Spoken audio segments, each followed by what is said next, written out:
Hello APC Mechanics students in Unit 1 Kinematics, Class 6 Freefall Motion, Part 3. So in today's video, I will solve several problems related to kinematics. I suggest that you pause the video, try to solve it, and refer back to the solution.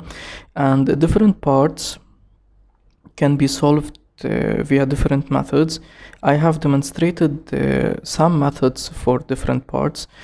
I suggest that you try searching for also other methods and compare your answer to mine. Then let me start. Problem 1, suppose you throw a ball upwards with a speed of 25 meters per second. Then part A, how much time does it take to get to the top of its flight? It's healthy to start the problem by a sketch. So basically we are throwing the ball upward.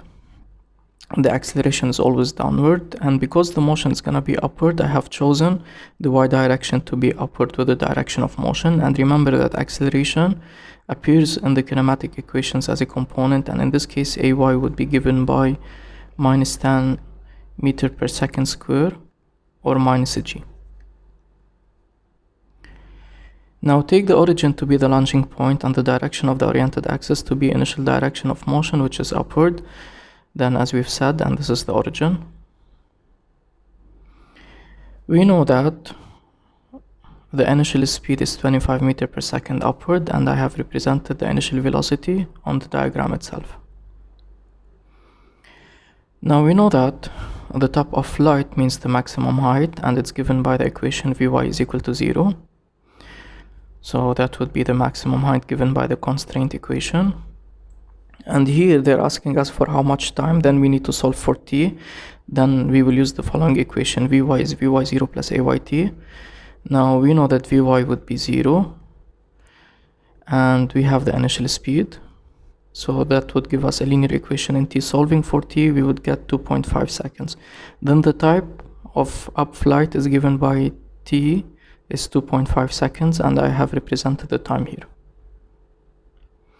Now in part B, how high does the ball go up before it comes back down? How high means we need to calculate the maximum height. So let me start by the first method. So the top of flight is given by Vy is equal to 0. Because we know the initial speed and the final speed, we can use the following equation of motion. Now the final speed would be 0, the initial speed is 25, and we know that the acceleration is given by minus 10 multiplied by 2 by minus 20. Y would represent the final position, which is the maximum height. Then solving for y, we're gonna have 31.25 meters. Then the maximum height is given by 31.25 meters. And this is not the only method. So let me say that h here is 31.25 meter. Now the second method would be to use the following equation.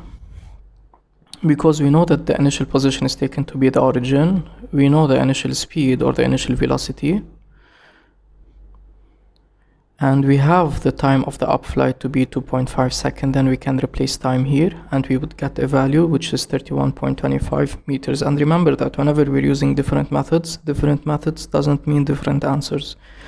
Different methods should always be or must yield to the same answer, and this is a verification on our previous answer. Then the maximum height is given by 31.25 meters. And also a third method to solve this part is to realize that this is a particular case of freefall motion that we have discussed previously, in which an object is launched upward with an initial velocity, and we're interested in the maximum height, which is given by the equation half gt square. We know the value of g, we know the value of t, then that would give us 31.25 meters.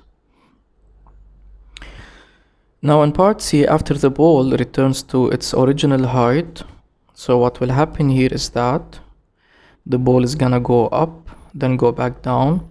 But this is not perfect, the situation. The ball will go up and go down along the same vertical line. This is just a sketch for us to understand. Now they're asking what is the speed and the velocity of the ball when you catch it. You can directly guess the answer, because whenever the object reaches back its initial height, then it will be contained with the same slice under which it has been launched, and always same slices carry the same speed. So here the speed is 25 meters per second, so we expect that the speed here should be 25 meters per second. If they're asking about the speed would be 25 meters per second. If they're asking about the velocity, we know that the velocity encodes more information about the speed. At this point, it will be going downward, opposite to the chosen direction of the y-axis. Then the velocity would be given by minus 25 meters per second. Let me repeat and say, always, always, always, and forever, slices of same height carry the same speed. The expected answer should be 25 meters per second, since we know slices of same height carry same speed, while the velocity would be minus 25 meters per second because the motion is downward. However, since it's a FRQ problem, free response question problem, we must provide a detailed solution. Then, because we're referring back to the original height, which means that the displacement along the y direction would be 0, and we know that from the following equation, we have Vy squared is equal to the initial speed to the power of 2 plus 2ay multiplied by delta y. Now if you replace delta y here to be 0, this is gonna be 0. And we're gonna have equation of the following form, which means that the final speed or the final velocity would be plus and minus Vy0, y plus and minus, because we have two directions, up or down. One of the solutions refer to the speed and the other solution refer to the velocity. So in this case, then the speed is given by 25 meters per second and the velocity is given by minus 25 meters per second due to the downward motion upon reaching the ground. So, and also I have represented the velocity vector on the ground here. And here, let me mention something important. We are talking about the moment, not when we catch the ball, because whenever we catch the ball, the speed or the velocity of the ball would be 0. We are talking about just the instant before we catch the ball, since at that point we have a measurable speed. Now in part D, how much time does it take for the ball to return to its original height? Now we can directly guess the solution, because we have talked previously about the symmetry of the problem. During the upward motion, it's a particular case of a free fall launched upward with an initial velocity, while during the downward motion, it's a free fall with no initial velocity. And we know that the time is given by radical 2h over g, which is the same. Then we expect that the time taken to fall down would be the same time taken to travel up, then 2.5 plus 2.5 would be 5 seconds. However, it's a FRQ problem. We must provide a detailed solution. Then we know that original height means delta y is 0. We can replace it in the equation, the position time equation, in which time appears explicitly, and we can solve for t. Now delta y is 0. Okay, we have replaced all the values. Now if we factor out t and 5, we would have a factorized expression, and here we have two solutions, t is equal to 0 and t is equal to 5 seconds. And the solution is given by t is equal to 5 seconds. Then the time of light would represent t is equal to 5 seconds, which is the time taken to travel up, then back down. What about the other solution with t is equal to 0? What does it correspond for? We know that the object for the same initial position happens twice: during the initial launch, which is taken to be the initial instant t is equal to 0, and during the downward motion whenever it goes back. So we are interested in this solution. Now problem 2, suppose you are 2 meters tall and you are on top of a 78 meter high building. A ball is thrown upwards with a speed of 25 meters per second. Part A, what maximum height above ground does the ball reach? So as always, it's healthy to start the problem by sketch. Now, okay, the acceleration is always to be down 10 meters per second square. Since partly at the beginning the motion is gonna be upward because we're launching the ball upward, then we're gonna take the y-axis to be upward. And in this case, the component of the acceleration in the equations of motion would be minus 10 meters per second square. Take the origin to be the launching point and the direction of the oriented axis to be the initial direction of motion. And here let me clarify something. We have two distances given by 2 meters, two heights given by 2 meters and 78 meters, which is the height of the building. Now, we need to understand that we're launching the ball from our hand. So We are launching the ball from 2 meters, and on top of that we have that the height of the building is 78 meters. So let me do it here.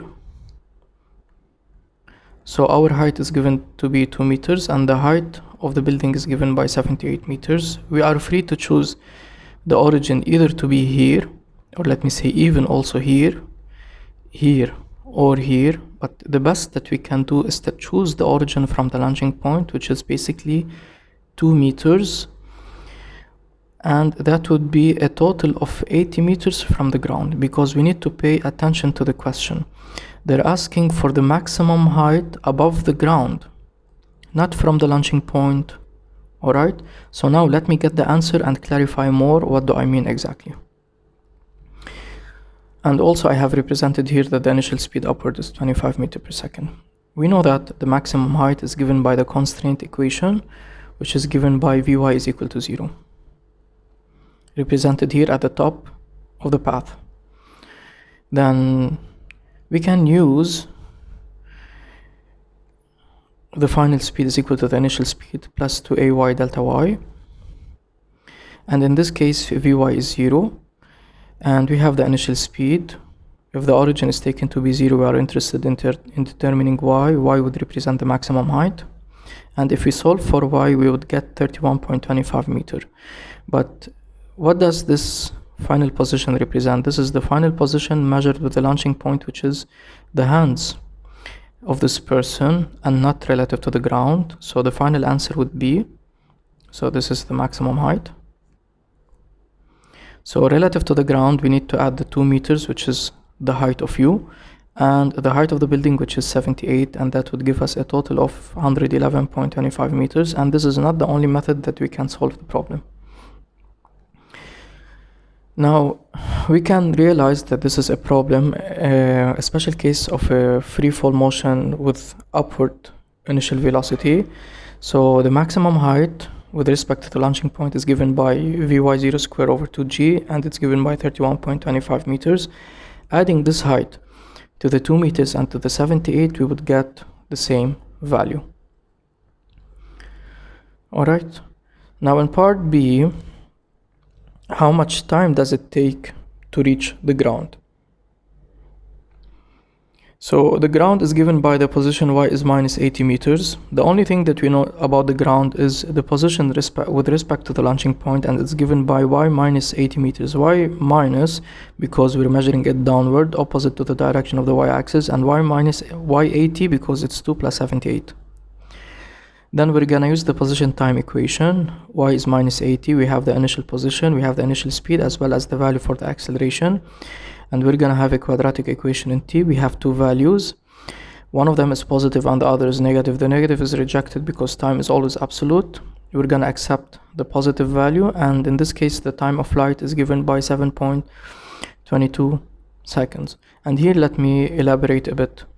So the time of flight can be divided into 3 intervals. The time taken to go up, so let me say that this is t1.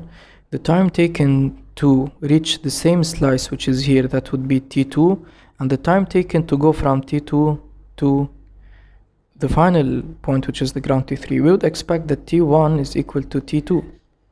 So for example, if we have t1 and we have t3, we can do the double of t1, because t1 is equal to t2 plus the time taken to go from this point downward, which is time t3. Now in part C, what is the speed and the velocity of the ball when it reaches the ground? Here let me also elaborate. If they're talking about this point, which is the same slice of height contained with the initial launch, and it happens here that the speed is 25 meters per second, so the speed here also would be 25 meters per second. But since we're going down, then the velocity would be given by minus 25 meters per second. So at this point, we expect that the ball will gain some amount of velocity, which is greater than 25, because simply the acceleration is generating the velocity downward. And then let's do that, and we will proceed with the first method. The only thing that now we know about the ground, or previously we know about the ground, is the position, which is given by minus 80 meters. And we know that the final speed is related to the initial speed and the displacement. we have that the initial speed or the initial velocity is 25, we know the acceleration and we know the final position. This would give us that Vy square is 2000 or 2255, and here we're gonna have two solutions, plus and minus, and notice something very careful. The unit for Vy square has been represented to be meter square per second square. Why? Because the unit of the velocity is equal to meter per second, and if we square this on both sides, that would give us a unit for velocity square given by meter square per second square. So in this case, if we solve for Vy, we're gonna have two solutions given by plus and minus. For the speed, that would be a speed of 47.16 meter per second, and for the velocity it would be negative 47.16 meter per second. Now, so I have represented also the velocity here. Now what about second method in solving this problem? We know that also the displacement is related to the final and initial velocity multiplied by time. Here we can make use of the previous part in which we have determined the time of flight, then replacing, okay, delta y would be the final position is minus 80, the initial position is 0. We are interested in finding the final velocity. We know the initial velocity and we know the time of flight. Then if we solve for Vy, so we can bring this number here, so 80 divided by that, multiplied by 2. Then we can shift the 25 to the other side and we would have Vy to be that. And if we plug it on the calculator, we're gonna have a value of minus 47.60 meter per second, which is the same answer that we have determined previously. Now then the speed is given by that and the velocity is given by the negative of that value.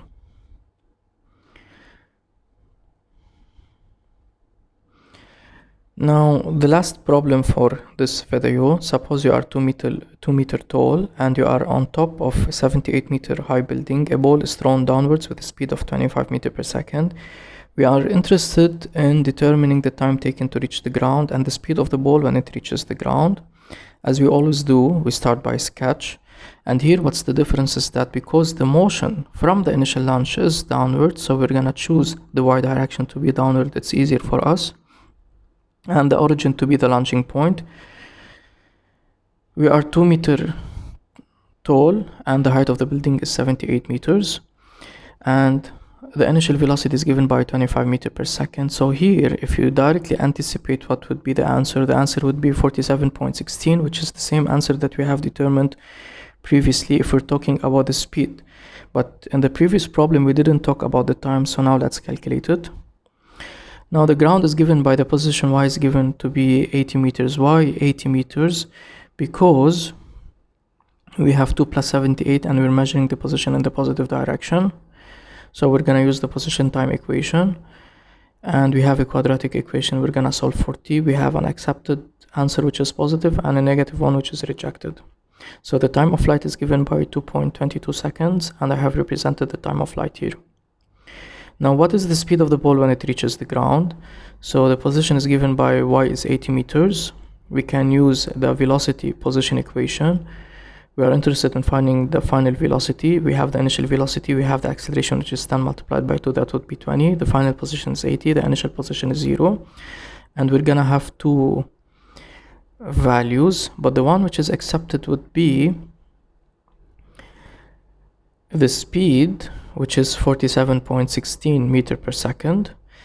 And also if they're talking about the velocity in this case also would be positive, simply because the motion is downward, then the velocity is downward, which means that the velocity would have a positive direction in the direction of the chosen y axis. Then the speed is 47.16 meter per second and the velocity is the same due to the downward motion upon reaching the ground. And here also I'm representing the velocity in two ways. Either we put the plus sign or we say that it's 47.16 meter per second downward because it's a magnitude and the direction.